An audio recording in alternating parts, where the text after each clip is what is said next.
Olá a todos, essa é mais uma aula do componente curricular Meteorologia e Climatologia da Universidade Federal do Sul da Bahia. Meu nome é João Batista e sou professor desse componente. Na aula de hoje, a gente vai ver um pouquinho sobre pressão atmosférica. Então, o que é pressão atmosférica? O ar ele exerce uma determinada força, na superfície de contato. Isso devido ao contínuo bombeamento das moléculas que compõem o ar contra a superfície. A pressão atmosférica em uma posição é definida como o peso que existe daquela coluna de ar acima dela pela unidade de área que ela exerce essa força. Então, a pressão atmosférica será o peso ou a força da coluna de ar, em uma determinada posição, em uma determinada área. Quanto maior o peso ou a força, maior vai ser essa pressão. Quanto menor a área, também maior será essa pressão. Tá? Você pode extrapolar isso, ou seja, pressão sempre vai ser força sobre área. Tanto que, por isso que uma faca corta, porque você vai empregar uma força muito grande em uma superfície de área muito pequena, que é o fio dela de corte. Então, quanto menor a área, ou seja, quanto mais afiada a sua faca, maior vai ser sua pressão, facilitando o corte nesse caso. Então, fazendo essa analogia agora aí. Então, na pressão atmosférica, no nível do mar, uma coluna padrão, com base de uma área de 1 centímetro quadrado, pesa um pouco mais de 1 quilo. Se a gente fizer essa equivalência, ou seja, uma carga de 500 toneladas, seria sobre um telhado de 50 metros quadrados, ou seja, essa coluna de ar. Por que o telhado não desaba? Porque a coluna de ar, a pressão, ela é exercida em todas as direções, então ela acaba se anulando. Por isso que a gente não é esmagado pela pressão atmosférica. Então ela ocorre em diversas direções e anulando essas forças, contrabalanceando essas forças. Então, como é que a gente determinou a pressão atmosférica? Torricelli, em 1600 por volta de 1600, ele determinou, fez um experimento ao nível do mar, onde ele usou um tubo de 1 metro de comprimento, cheio de mercúrio. Então, ele pegou esse tubo, tampou esse tubo, aqui ele está de cabeça para baixo, mas inicialmente estava de pé, esse tubo, em um vidro de mercúrio, ele virou esse tubo, nesse vidro de mercúrio, e abriu. Isso ao nível do mar. Ele percebeu que a coluna de mercúrio desceu um pouco em relação aqui e ficou numa altura de 76 centímetros. Ele viu que gerou um vácuo aqui, então a pressão atmosférica, tanto a gente mede pressão atmosférica às vezes em coluna de mercúrio, tá? Ela equivalia a 76 centímetros, ou para as unidades mais atuais, 760 milímetros de mercúrio, ou seja, de coluna de mercúrio. Comumente nós determinamos pressão em coluna de metro, coluna em metro d'água, tá? Colunas de mercúrio também, tá bom? Algumas leis importantes, sobre a pressão atmosférica, A pressão atmosférica, basicamente, como a gente está trabalhando com gás, então ela vai seguir, a lei universal dos gases aqui, equação universal dos gases, PV igual a nRT. Então, no experimento aqui, se a temperatura for constante, certo? A temperatura está constante no experimento aqui, nessa primeira fase para a segunda fase, a pressão de um gás ela é inversamente proporcional ao volume. Então, se eu tenho a pressão e volume aqui, certo? Se eu aumento a minha pressão, ou seja, eu estou aumentando a pressão, aumentando o peso aqui, numa determinada área, ou seja, esse pistão vai descer, estou descendo aqui, ou seja, eu aumentei a pressão que ocorreu com o volume, ele diminuiu. Então, a pressão é inversamente proporcional ao volume. Quanto maior a minha pressão, certo? Menor vai ser o meu volume, tá certo? quanto maior o meu volume, né, menor será a minha pressão.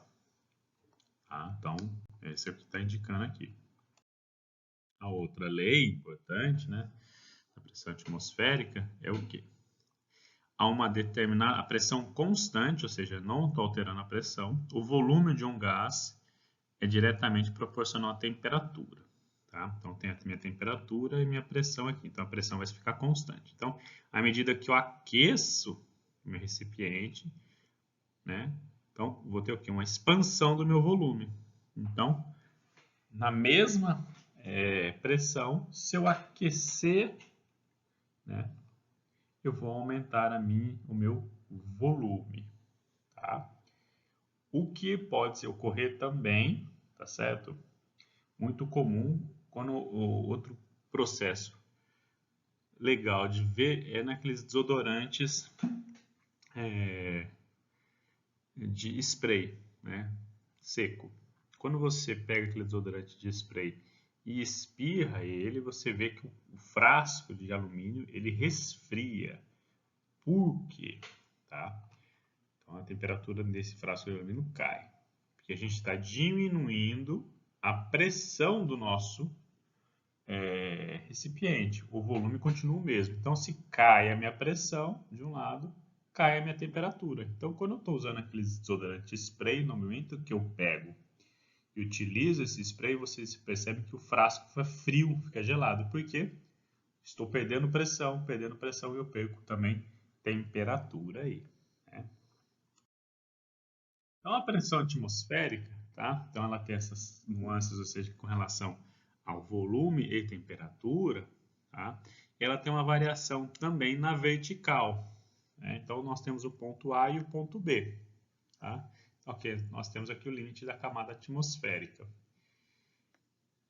Então, no ponto A, uma altitude maior, né? Então, a coluna de ar aqui será menor. Então, lembrando que a minha pressão vai ser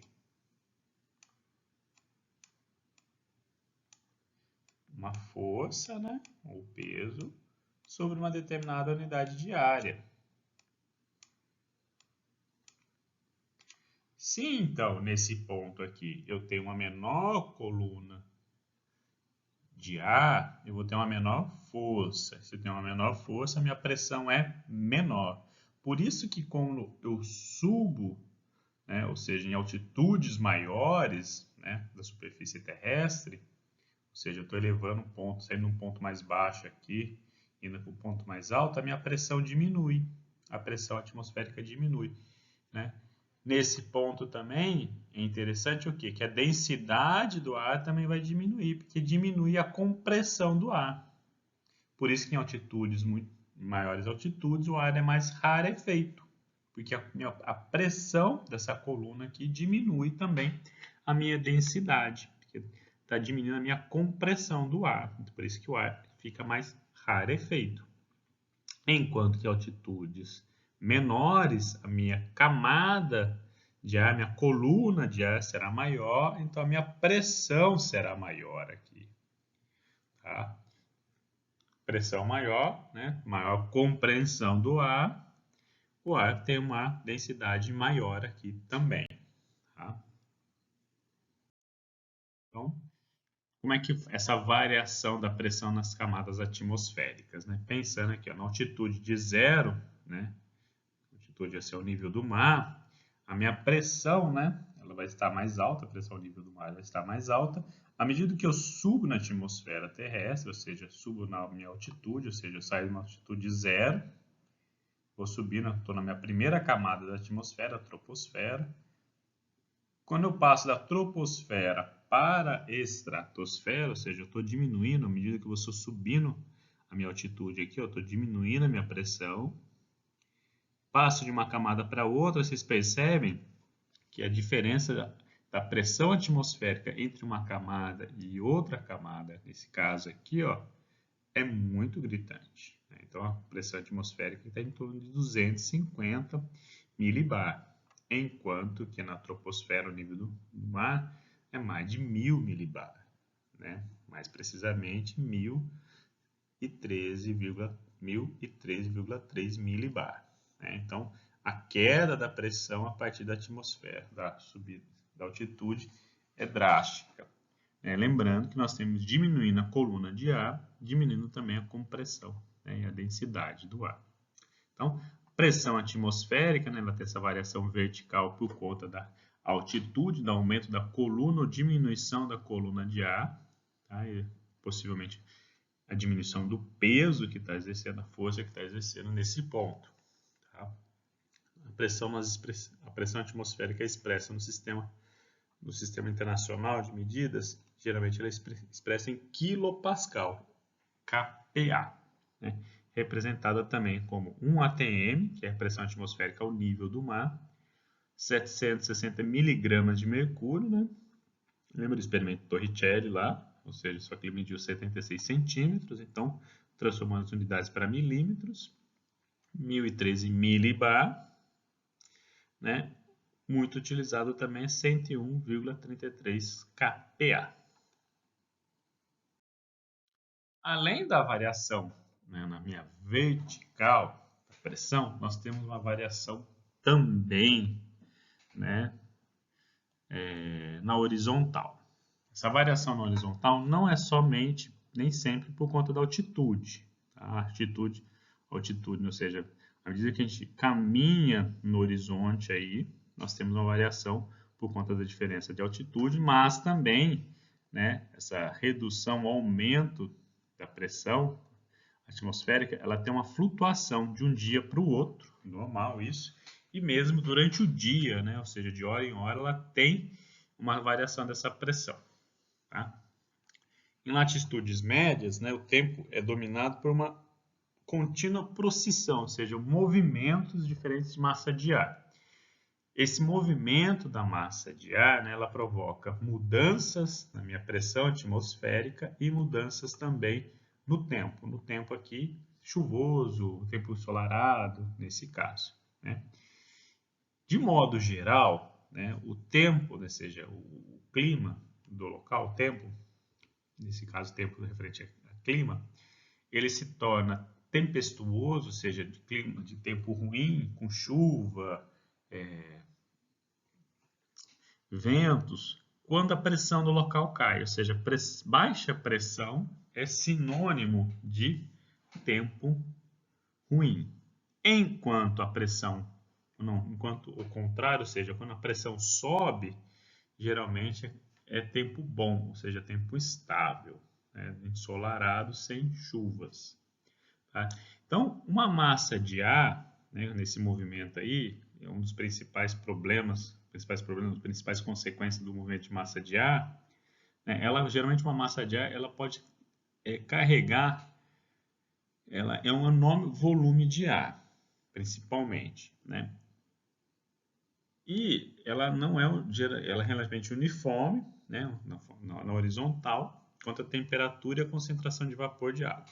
A gente vai ver que uma massa de ar, né, ela pode carregar muita quantidade de água também. Essa quantidade de água provoca uma alteração na minha pressão. Tá?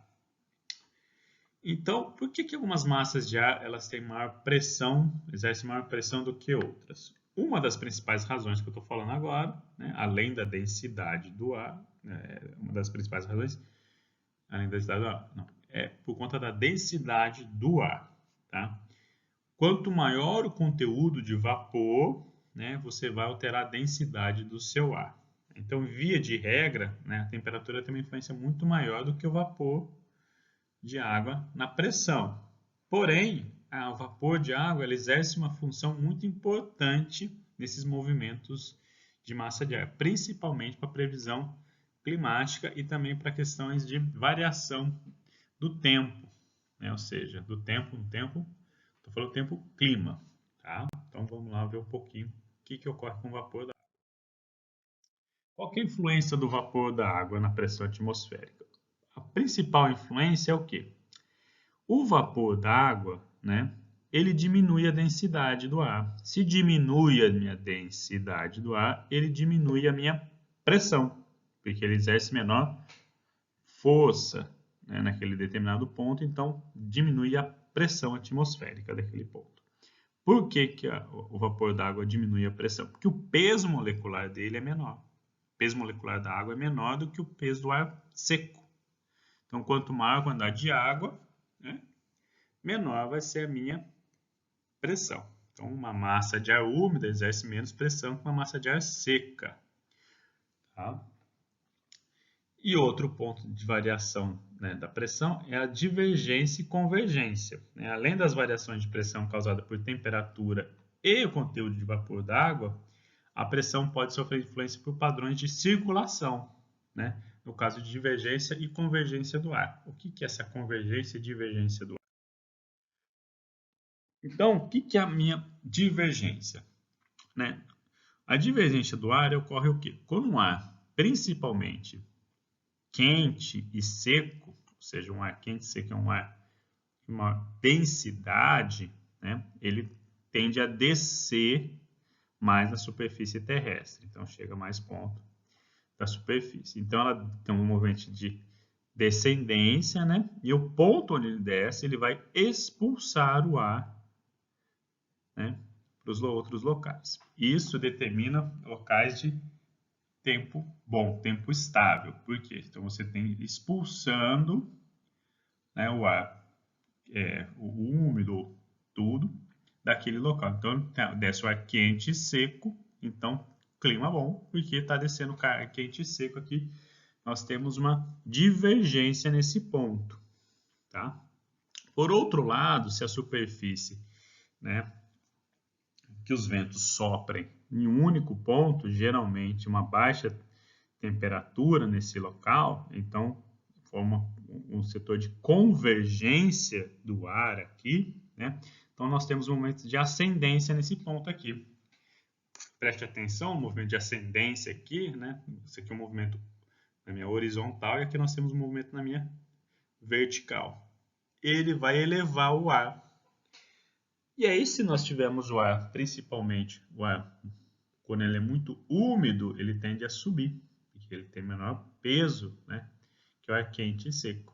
Então, isso mostra um movimento de convergência. Esse movimento de convergência, principalmente para a umidade do ar ao retorno aqui. Então, ele tende a converger o ar aqui, subindo esse ar, principalmente concentrando ar úmido nas camadas mais altas da minha atmosfera, tende a causar um tempo ruim, né? O tempo, ou seja, instabilidade do tempo, provocando chuvas nesse caso.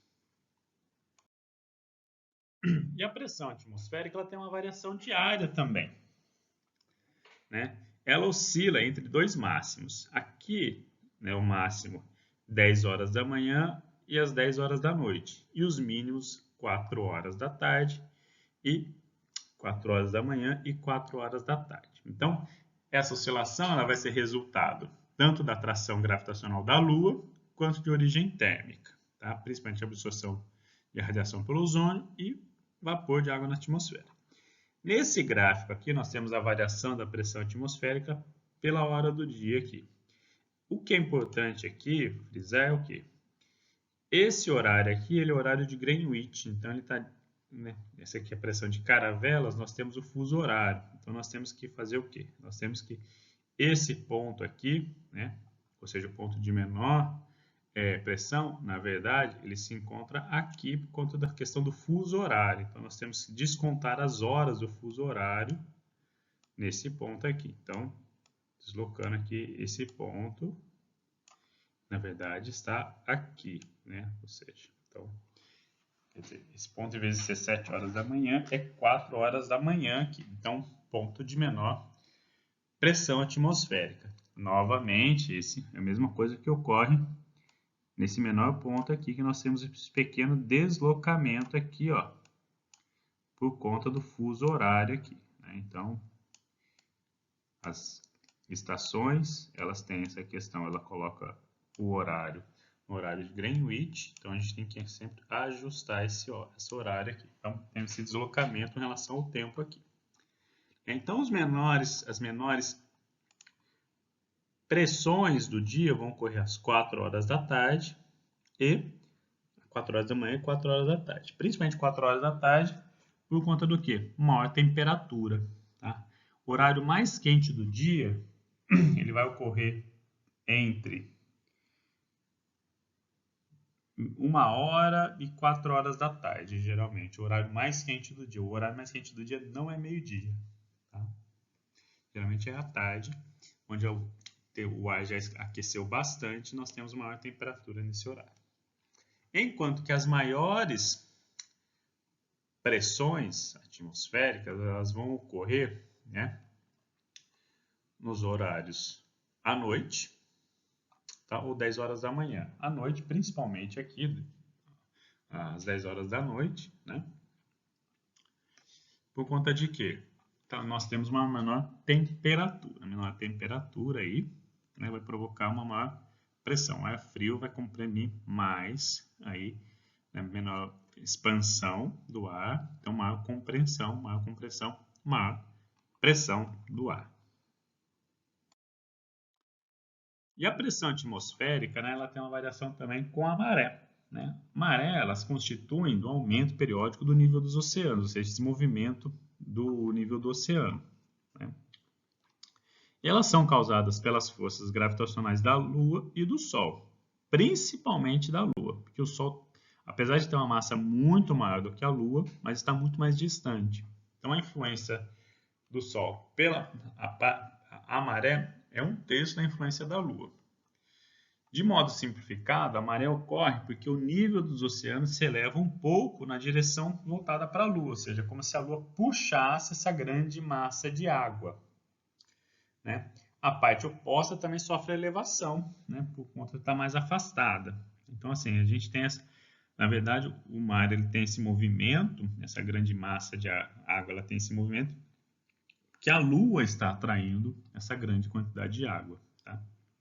A Lua e o Sol, mais a Lua porque está mais próximo. Então, com a soma dos movimentos de rotação da Terra e revolução da Lua, nós temos duas marés. Nós temos a maré alta e duas marés altas e duas marés baixas. Né? As marés altas, né, a altura das marés, elas dependem, né, de vários fatores, né, principalmente a fase da Lua. Luas novas e cheias, né, elas provocam maior intensidade, porque nós temos a força somada, a força gravitacional do Sol e da Lua somadas, então elas se aliam puxando essa grande massa de água, enquanto que são chamadas de marés vivas.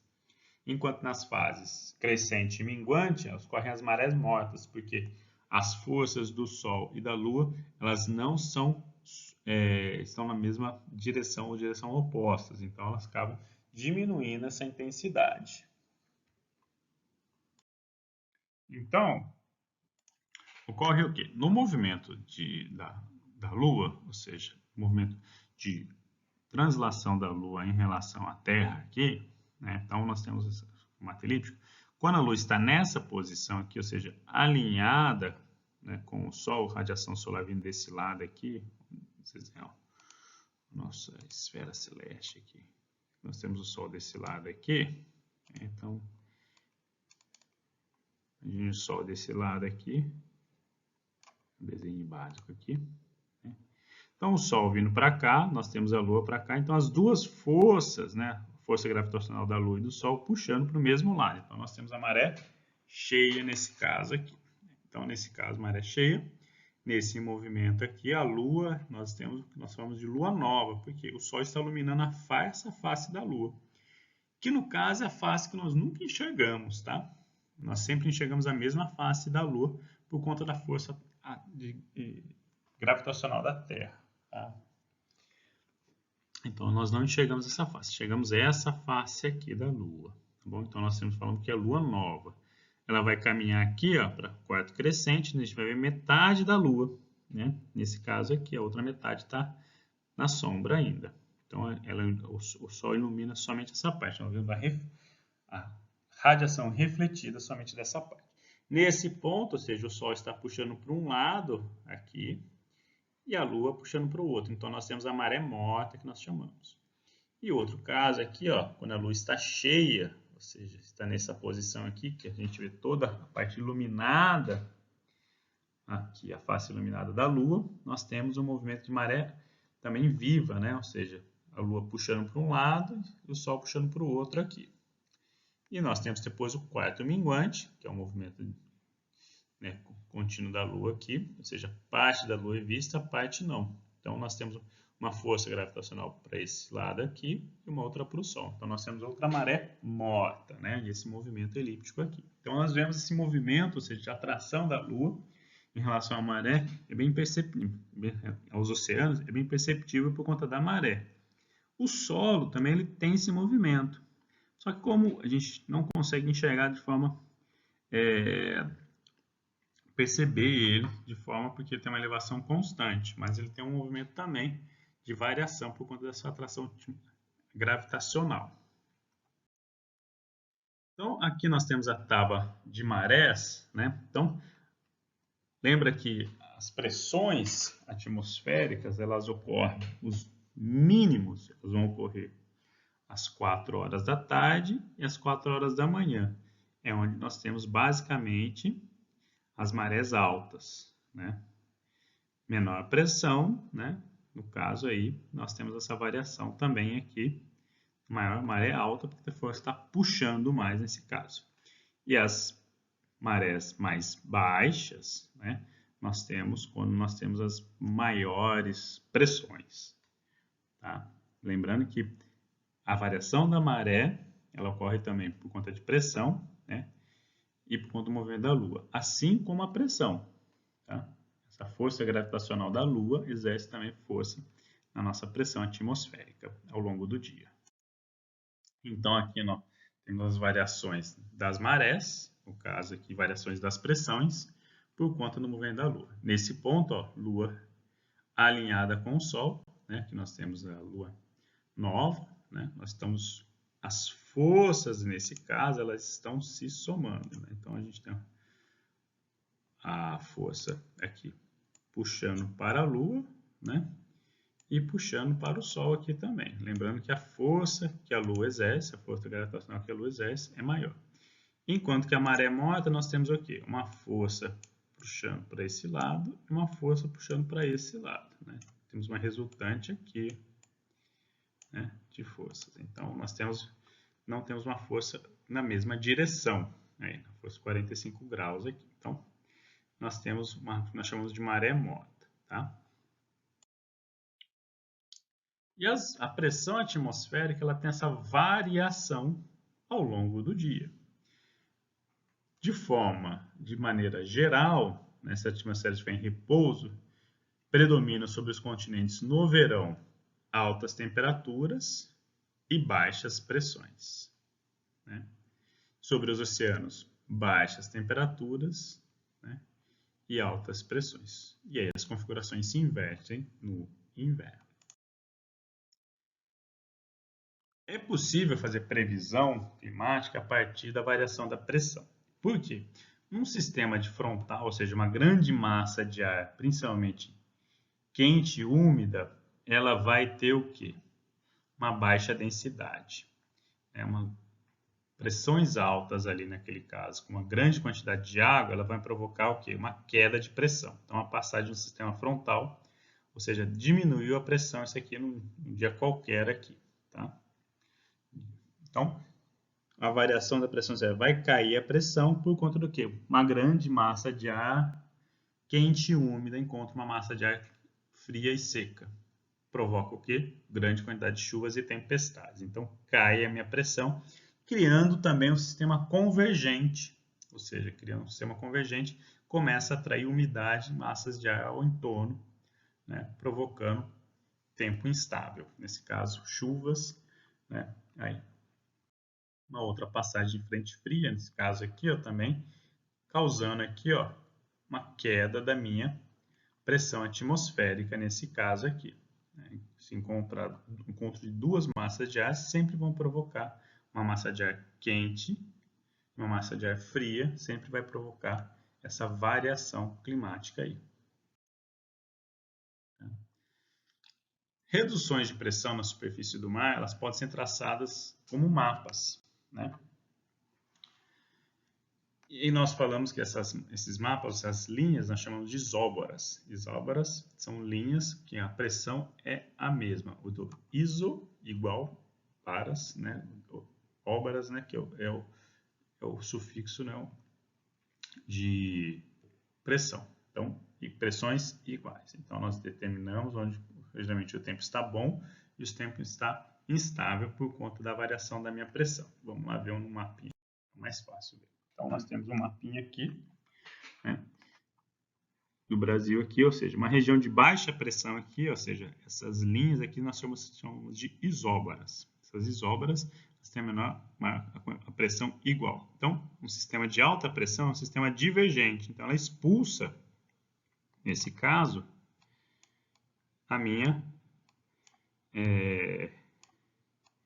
as massas de ar aqui. Então, ela provoca um tempo estável, né? Enquanto que as baixas pressões, elas provocam o quê? Elas vão atrair aqui.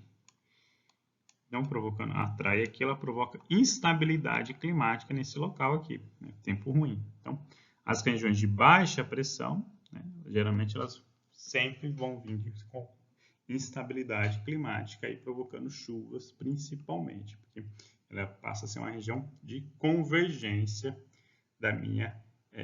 do ar. Então, nós temos medidas de pressão atmosférica. Como é que a gente faz a medida de pressão atmosférica? Nós temos o barômetro, né, de mercúrio, que é o mais utilizado e mais preciso. Tá?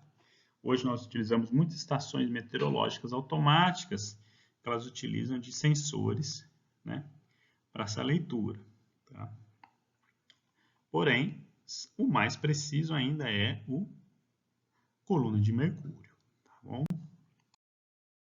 Outras medidas de pressão, barômetro de altimetria, né, altimétrico, ou seja, por conta da variação da pressão, nós conseguimos determinar também a altitude.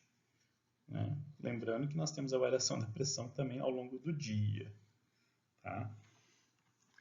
E aqui nós temos um barógrafo que registra a variação da pressão ao longo do dia também. Bom, então, agradeço a todos e essa aula termina aqui.